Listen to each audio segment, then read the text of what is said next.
बड़े कभी छोटों को बड़े ही नहीं होने देंगे। वहाँ कैलाश में कैसी रक्षा की थी, वो क्या देखा नहीं क्या भैया ने? क्या मैं युद्ध के लिए सज्ज नहीं? फिर भी सब। क्या सब?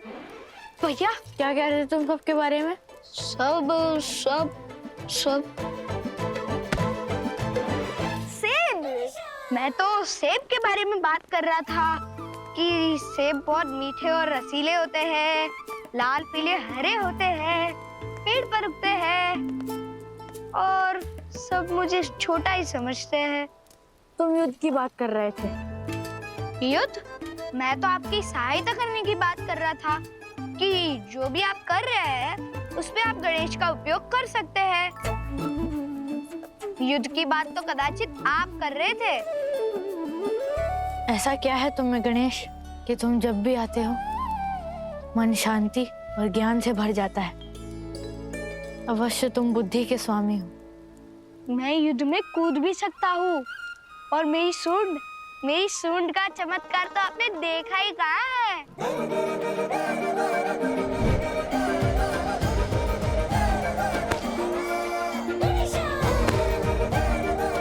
सोचिए कि ये सेब नहीं, ये शत्रु का मस्तक है। पर गणेश, मैं तुम्हें युद्ध में कैसे ले जा सकता हूँ? हाथ पकड़ के।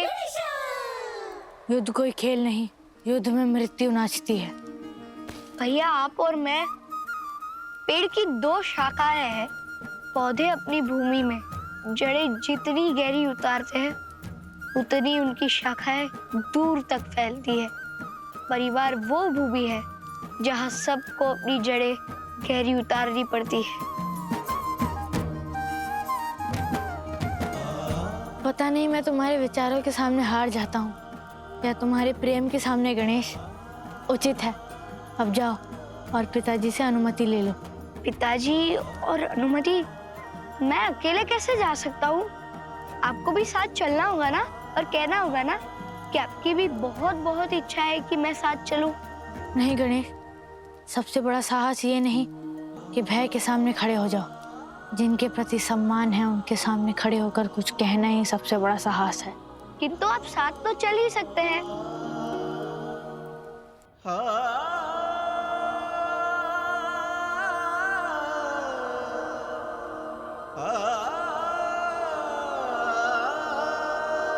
किंतु नारियों से इतनी घृणा क्यों है आपको महर्षि? तुम स्त्रियां भटकाती हो, समाधि भंग करवाती हो तुम, परम ब्रह्म का दोष हो तुम स्त्रियां। मेरे शिव, मैं उन्हें स्त्री तत्व के चुंगल से निकाल ले आऊंगा। पिताश्री,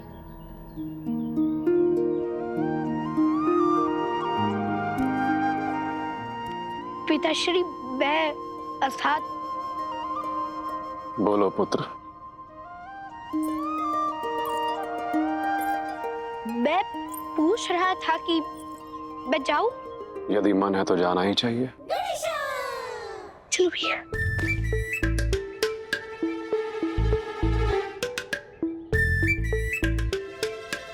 पर पिताश्री, आपने तो पूछा ही नहीं कि मुझे कहाँ जाना है। वो तो तुम बताओगे ही। अभी या बाद में? प्रस्थान से पहले। अनुमति तो तभी मिलेगी जब बताओगे कहाँ जाना है। भैया के साथ युद्ध करने।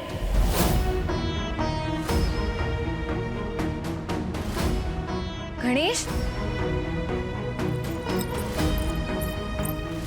ये क्या कह रहे हो तुम? अर्थात भैया के साथ युद्ध नहीं करूंगा, भैया के साथ मिलकर शत्रुओं के साथ युद्ध करूंगा। गणेश,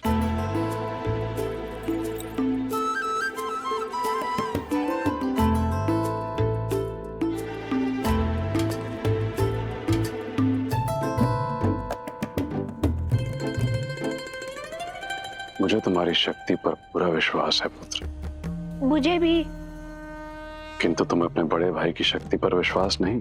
तुम्हें लगता है वो अकेले विजयी नहीं हो सकता? अवश्य हो सकते हैं, वो मेरे भैया हैं। किंतु विश्व तो यही कहेगा कि गणेश के बिना कार्तिकेय विजयी नहीं हो सकता। तुम्हारे कारण उसका यश कम हो जाएगा। किंतु पिताजी। किंतु क्या गणेश?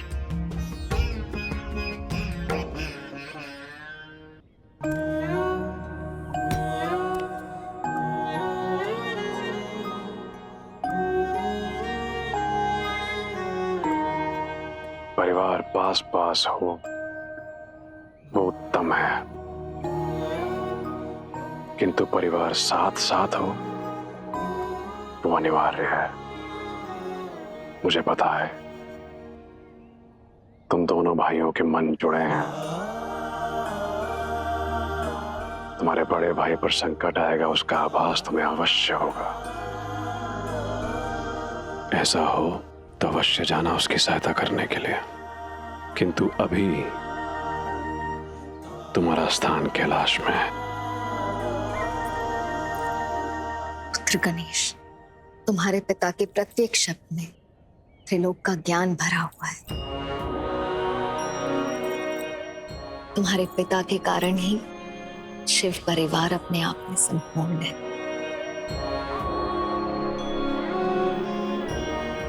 समझे? शिव अपने आप में संपूर्ण है।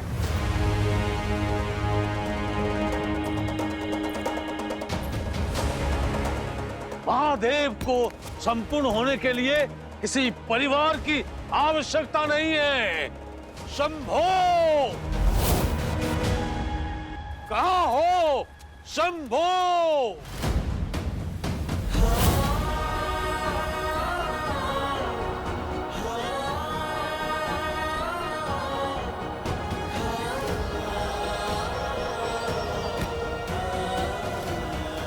आपके आने का प्रयोजन क्या है? और आप आगे तभी बढ़ सकेंगे जब आप अपना प्रयोजन बताएंगे, और वो प्रयोजन उचित सिद्ध होगा। मैं यहाँ वाद विवाद करने नहीं आया हूँ, केवल अपने गुरु, अपने ईश्वर की 3 परिक्रमा करने आया हूँ। केवल अपने ईश्वर की, किसी और की नहीं। यदि अनुमति हो तो अवश्य अनुमति है।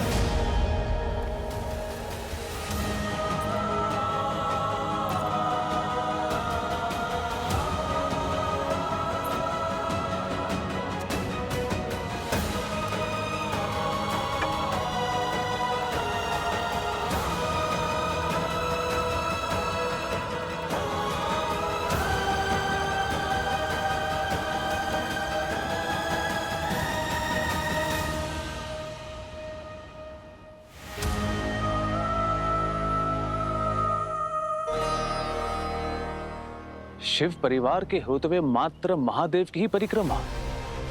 नंदी महाराज, महर्षि भृंगी कहीं ये तो नहीं कहना चाहते कि महादेव के सिवाय और कोई परिक्रमा के योग्य नहीं? कहीं ये जानकर महाशक्ति क्रोधित हो गई तो? आप चिंता ना करें। प्रभु के प्रत्येक निर्णय में कोई मर्म और जगत कल्याण की योजना होती है।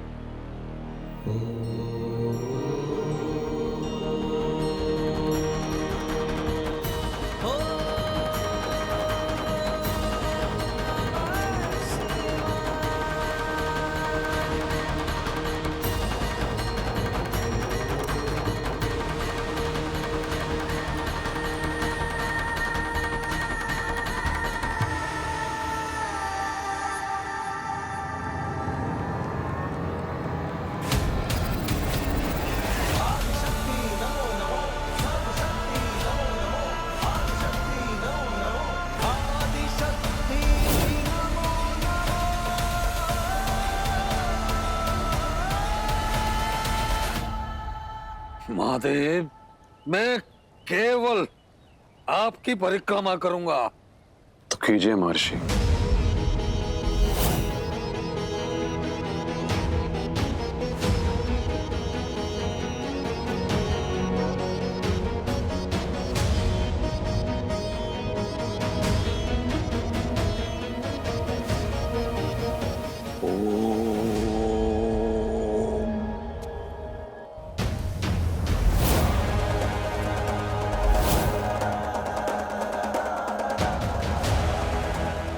महादेव, क्या एक भक्त का अधिकार है अपने ईश्वर से वाद विवाद करने का? अवश्य है महर्षि। जब किसी को अपने आप के साथ वाद विवाद करने का अधिकार है, तो ईश्वर के साथ वाद विवाद करने का अधिकार तो भक्त को है, क्योंकि ईश्वर से जो जुड़ा है वह भक्त है, और जो नहीं जुड़ा है वह विभक्त है। तो इस समय मैं आपसे वाद विवाद कर रहा हूं। मैंने कहा था कि मैं केवल आपकी परिक्रमा करने आया हूं। आप अपनी पत्नी को अपने साथ बैठाकर मेरी भक्ति का उपहास कर रहे हैं। मैंने किसी को नहीं बिठाया भृंगी। मैं तो अपने स्थान पर अकेला हूं। पार्वती तो वहां खड़ी है।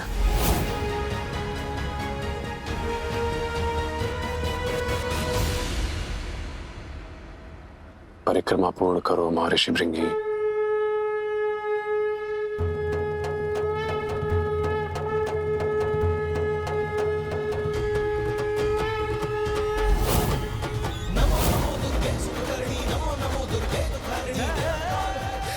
मुझे ऐसा प्रतीत हो रहा है मानो महादेव के साथ उनकी पत्नी विराजमान है।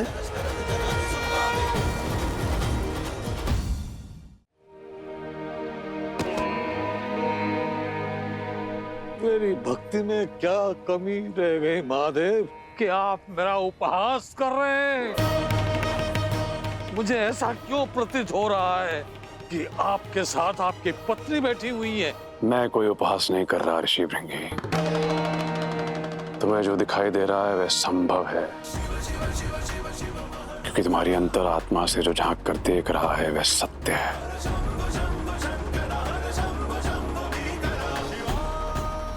और जिसे देख रहा है वह भी सत्य है, किंतु तुम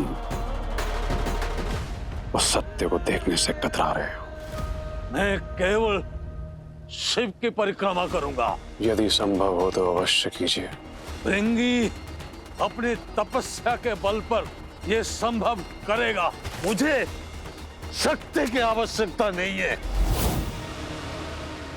बल ही पर्याप्त है उसके लिए। भूल कर रहे हो भृंगी।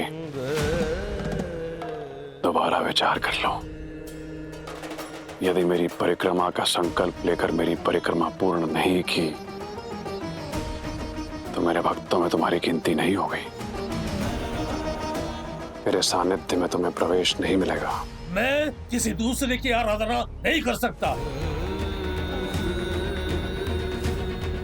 एक ईश्वर को मानने वाला किसी दूसरे को मान नहीं सकता, और वो किसी स्त्री को तो कभी नहीं। ऋषि भृंगी, मेरे पिता शिव हैं, जिनमें सब समाया है, और आप उनको अकेला किसी अन्य से अलग कहकर उनका अपमान कर रहे हैं। नहीं गणेश, अब मैं पिताजी का और अपमान नहीं सह सकता। महर्षि भृंगी, यदि समुद्र का पानी कमंडल में भरेंगे तो उसमें बसा नमक भी तो कमंडल में ही आएगा ना। दद्दा, आपने अच्छा कहा, किंतु माता को नमक कहना उचित नहीं था। अगर लड्डू या गुड़ की बात कर दी होती तो अच्छा था। ये देखिए, भगवान शिव, आपका परिवार शिव तपस्या जैसे महान विषय का उपहास उड़ा रहा है।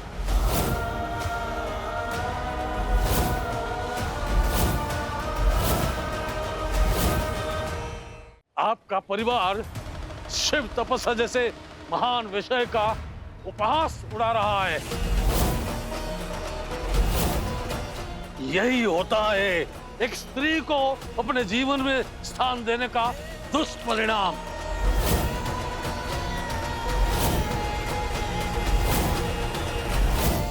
वो परिणाम जो मुझे अधिक से अधिक प्रिय है।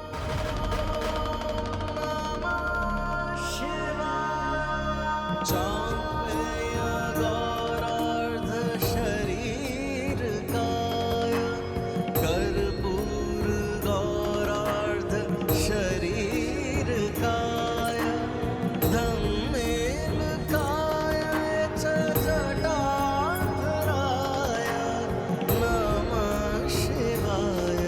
नमः शिवाय।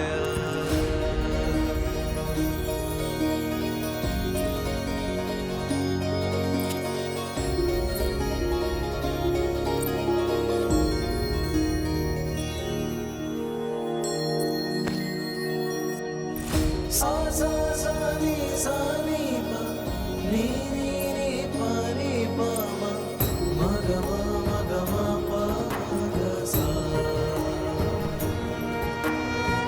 सा सा सा नी पा नी नी नी पा नी पा मा ग मा पा ग सा। अब बातें बाद में महर्षि, परिक्रमा पूर्ण करो। अवश्य करूंगा।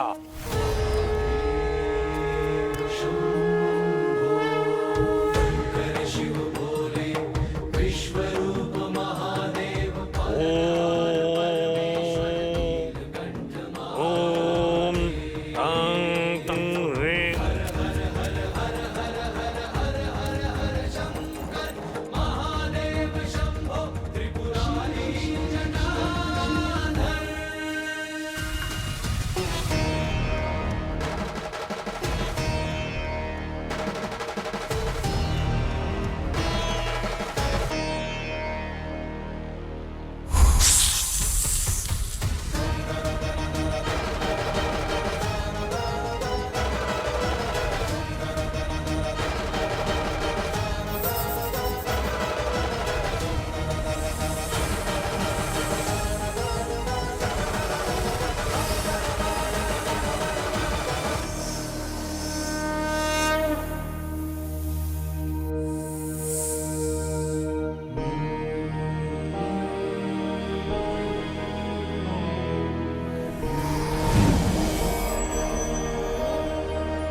पहली परिक्रमा पूर्ण हुई।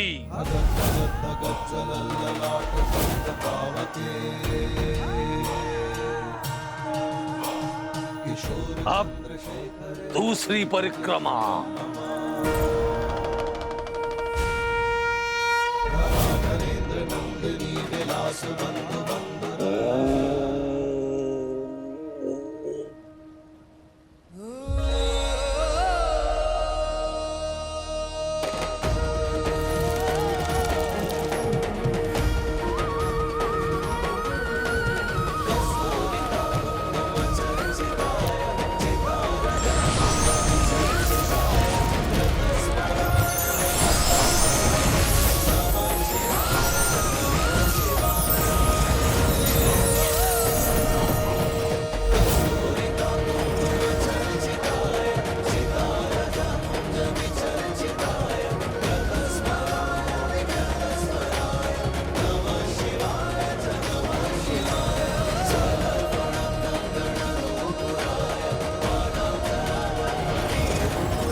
अद्भुत दृश्य। शिवः शक्तयुक्तो यदि भवति शक्तः प्रभवितुम्, अर्थात शिव तभी सृष्टि रचते हैं जब शक्ति उनके साथ होती है। उचित कहा नाथ। शिव शक्ति के बिना शव के समान है और शक्ति शिव के बिना दिशाहीन ऊर्जा।